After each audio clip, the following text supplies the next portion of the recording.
Imagine screaming at the top of your lungs, every muscle in your throat straining, every breath forced out as hard as your body can push it, and hearing absolutely nothing. No scream, no echo, no sound at all. Just the wet rhythmic thud of your own heartbeat pounding in your skull. And beneath that, an unfamiliar, suffocating silence that your brain has no framework to interpret. This is the moment sound stops traveling through air. Not muffled, not distant, gone.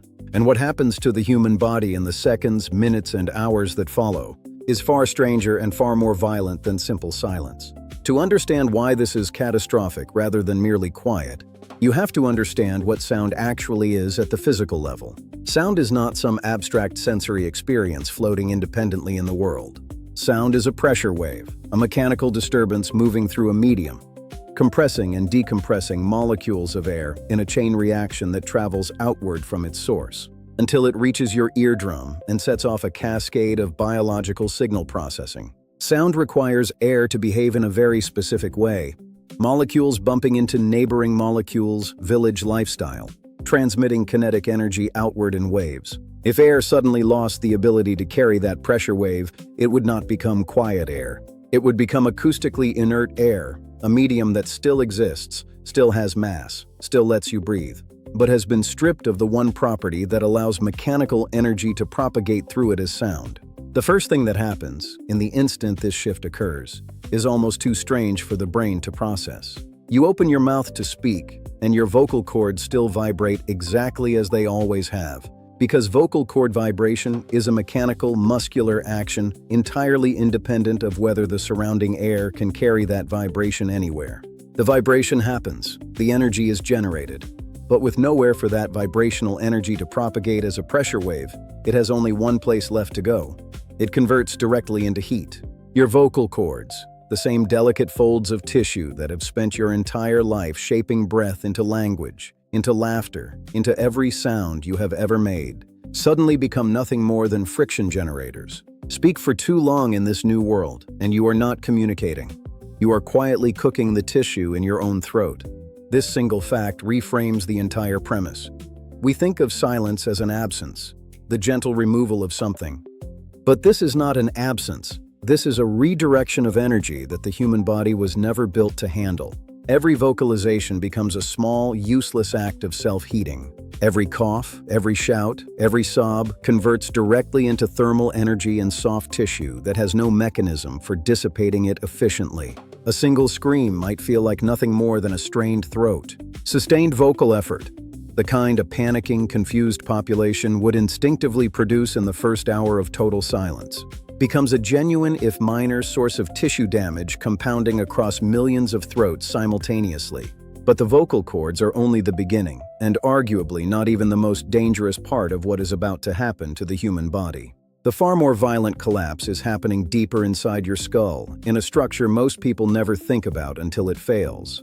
The vestibular system of the inner ear. Your inner ear is not just for hearing.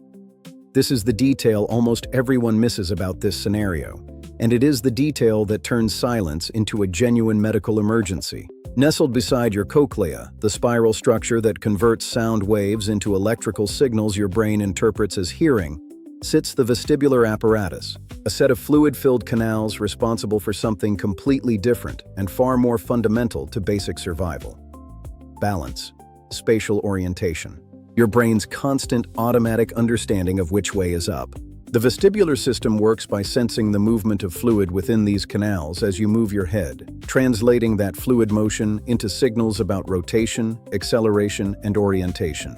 This system does not directly require sound to function, but it operates in extremely close physical and neurological proximity to the auditory system, and the two are deeply intertwined in how the brain processes incoming sensory information as a unified picture of where your body exists in space.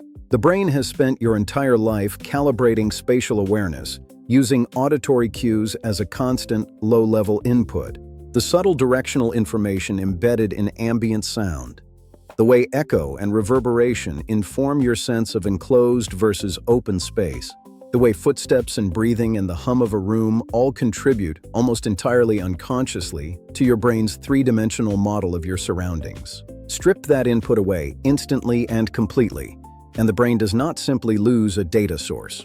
It loses a foundational layer of the spatial model it has been continuously updating since infancy. This is where the violent nausea begins.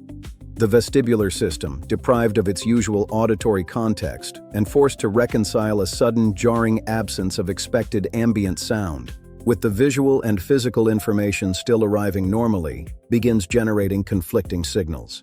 This is precisely the mechanism behind motion sickness and vertigo, sensory systems disagreeing about what is actually happening to the body in space. Within seconds of total acoustic silence, that disagreement becomes catastrophic. Nausea hits almost immediately. Disorientation follows just as fast. People do not simply stop hearing. They begin losing their ability to stand upright, to walk in a straight line, to maintain even basic spatial coherence, because an entire unconscious sensory subsystem that silently scaffolded their sense of balance for their entire life has just been ripped out from underneath them without warning. Now consider what this means at the scale of an entire population experiencing it simultaneously. This is not one person fainting in a quiet room. This is every single human being on the planet, in the exact same instant, losing a sense most people did not even know they were using for balance, while also discovering that screaming for help generates no sound and produces nothing but heat in their own throat.